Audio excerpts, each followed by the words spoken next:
shout out po. Shout out kay Gayos sa Bicolana. Please subscribe po. Gayos sa Bicolana. Ayan. Thank you po. Mabuhay. Shout out. Hello mga kalingap, subscribe niyo po guys sa Bicolana. Salamat. Hello mga kalingap, pa-support po Jessa Bicolana, isang kalingap partner po na nais rin makatulong sa ating kapwa. Bisita po ng kanyang channel, like, comment, share, and subscribe. Thank you so much mga kalingap. God bless. Magandang hapon po sa inyo lahat. Andito po tayo para puntahan si Lola Ninita. Siya po ay isang senior na at mag-isa po sa kanyang bahay. Bali, dadalan po natin siya ng 5 kilong bigas at saka kaunting grocery po para sa kanyang pang-araw-araw at para makatulong po tayo. Itong grocery po na to ay yan po dapat ang ibibigay natin kay Lolo Artin. Kung matatandaan niyo po, siya po yung senior na pinupuntahan natin na mag-isa sa kanilang bahay. Kaya lang po sa kasamaang palad po ay pumanaw na po siya nung June po. Kaya yung grocery po na para sa kanya ibibigay na lang po natin dito sa kabarangay po ni Gisa Bicolana. Ayun po, kasama po ulit natin ang pamangkin Gisa Bicolana at saka yun po yung kapatid.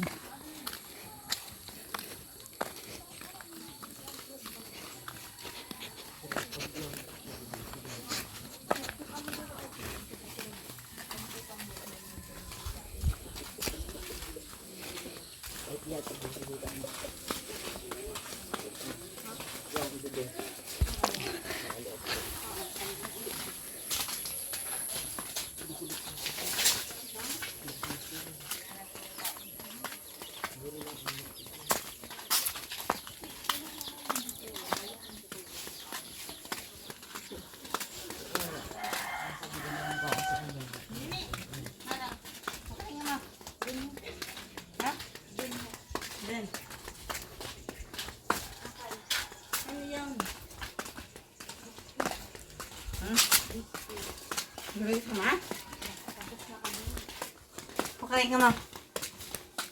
Dinugang mo. Aw, din ko nag-agi.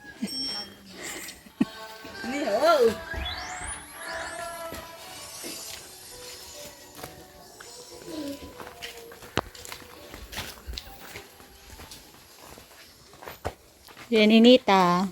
Ay, makidagos kami. Ayun po si Nanay Ninita, naggagawa po ng sombrero. Hawa ka daw, kamay mo rin. Kapag hapon po, dinig ka lang po. Opo, sa bahay lang. Sa bahay. Piri siya nagkakasama. Pagka umaga, nagtatrabaho ako sa labas. Nagtatanom. Nagtatanim po siya ng mga kamuting kahoy. Tsaka kamote.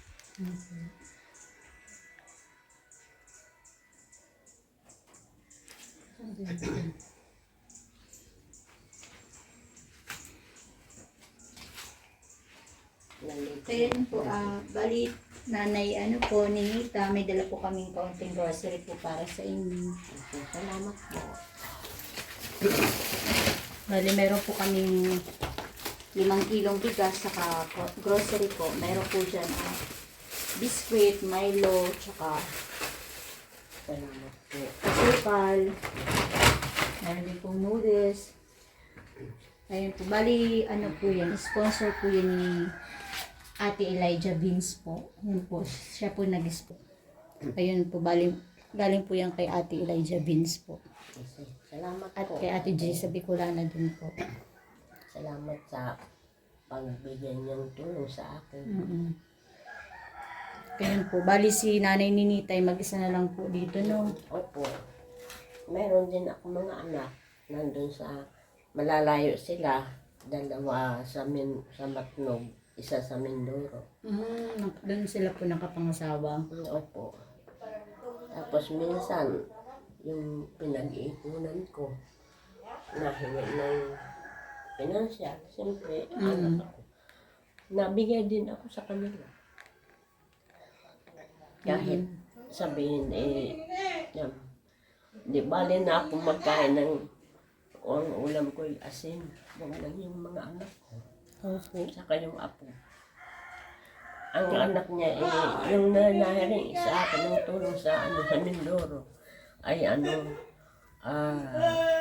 po yung anak niya, lahat nag-aaral. Yun na, nakapangasawa sa ano po yung lalaki po o babae? Babae, Babae yung anak mo doon. Ilan lang po ba yung anak mo? 3 lang. Tatlo.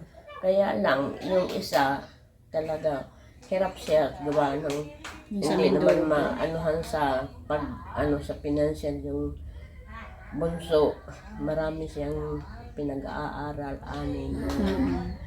2 sa college, 2 yung kanyang elementary, high school.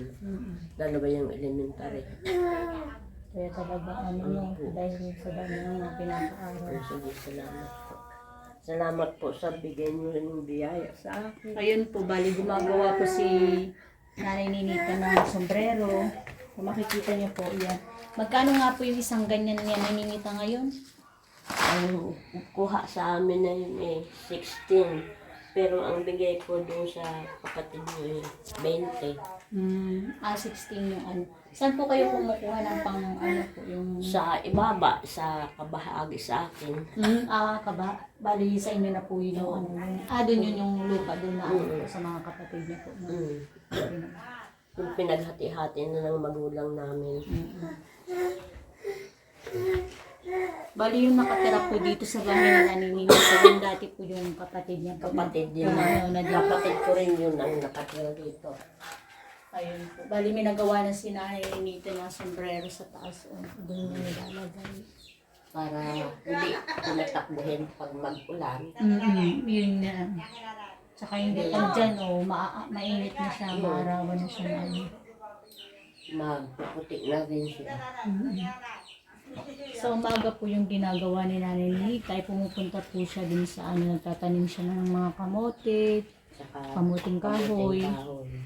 Bali, araw-araw po namin nakikita si Nanay Ninita na napunta po siya doon. At umuwi po siya tuwing tanghali para kumain. At pagkahapon, yan na po yung ginagawa niya. Sombrero naman po. Ayun. Maraming salamat po sa Pwede po picture na lang po. Yan po yung kusina ni Nanay. kusina ko ay butas-butas na yung CR. Ayun yung ano ni Nanay Ninita. Hindi ko mabilhan ng ng yero. Gawa na. So, ayan daw po yung sabi ni Nanay Ninita. Butas daw po Sa yung senior po, Nanay ano niya, Ninita, hindi ka kasali bubong sa mga senior. ng CR po. Nakasali ka naman sa senior. Pero Ayan po. ingat ko yun. Butas po ang bubong ng CR ni Nanay. Una yung mga Ayan butas-butas dyan. Simento sa itaas, pinagpatong-patungan ko na. Ayun yung mga saging si Nanay Ninita. May pagkain na rin, saging.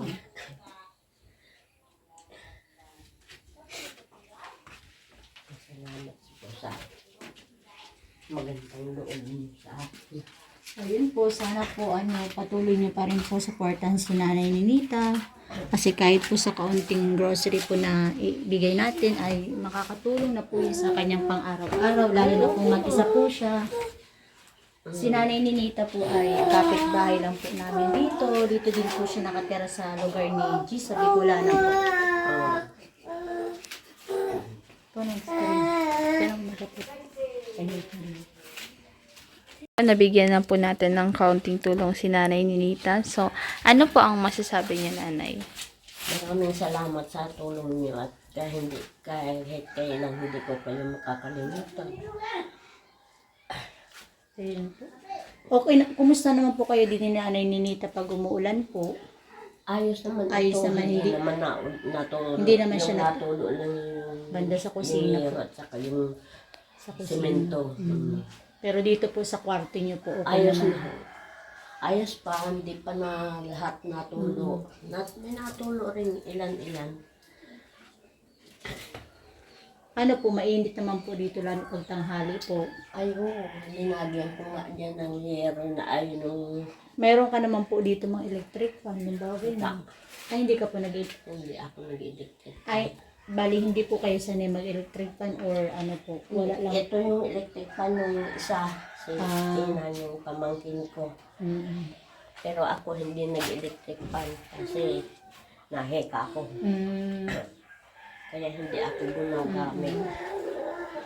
Pero ito, maraming salamat talaga sa biyaya. Yung mga ano po, kamuting kami niyo po na tanim, saan po, bali, nagbibenta po din po ba kayo ng bala? Yung mga tanim niyo po. Oo, kung mayroong nabili. Pero kung ano, sa pagkain ko lang, Kahit pang almusal, tsaka ano na po, merienda na.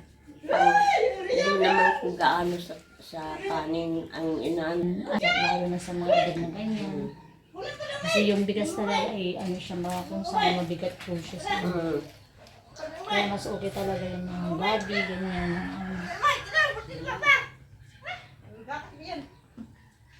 Nagpapangain. Kaya maingay. Maraming salamat talaga. Ayun, yung mga biscuit po siya, ano, pang ano, pang merienda niya po, super, Ay, Rafe, ito ba hinahanap ko? kahit pa paano po. At sana patuloy niyo pa rin po, suportahan si Nanay Ninita. Kahit pa sa ano, pang araw-araw na po, ay makakatulong na po tayo. Bali, yung grocery po ay galing po ulit kay Ate Elijah Beans. Maraming salamat po sa patuloy na pagsuporta, lalo na po kay Ate Jessa. At marami po na tutulungan si Ate Jessa po dito sa lugar niya mismo. Ayun po. Bali, papasalamat po sa mga Anita. Ayun po. Paano nakakaraos na rin. Mahirap po talaga pag mag-isa. Lalo yung kasama ko. Hindi nagbibili ng bigas. Sino po yung, Si Inan. hindi po siya. Hindi Nasaan na po nagbibili. pala yun si ano? Ano yun doon? So, dito po. Sa kanila. Nagkuha siya ng suso, pero ibibinta niya. Mahilig siya mag-ipon ng mga gamit niya. Kaya, hinahayaan ko naman siya hindi siya magbili ng... Pero dito po yung nauwi lagi. Mm. Hanggang ngayon po. Akala ko pumunta siya ng Manila. Hindi pa pala. Hindi pa, sa December naman siya pinapupunta ng kanyang pinsan Siya para dapat yung lagi mag-alaga ng nakasama kanya. dito. Pero dito talaga siya nauwi sa akin. Oo nga kasi alam ko lagi siyang minsan nandiyan mga nakikita namin. Kala ko kasi nagtatrabaho siya sa Manila dati. Uwi nga gawa ng nag-uwi din sa Korea yung kanyang pinsan. Pag uwi noon dito, siya naman ang kukuhanin na mag-alaga ng anak niya. Kaya pala na Kaya, siya. pag wala, nandun. Salamat po. Ayun po, bali na nainita. Magpapakain na po kami sa inyo. Salamat po. Maraming salamat po ulit. talaga sa Salamat po biyaya ulit sa ng oras sa na akin. binigay niyo po. Ayun po. Salamat po ulit Ate Ninita sa oras na binigay niyo. At saka salamat din po ulit sa Elijah Beans at kay Ate Jessa Bicolana. Ayun po. Maraming salamat po ulit. Nandito naman kami.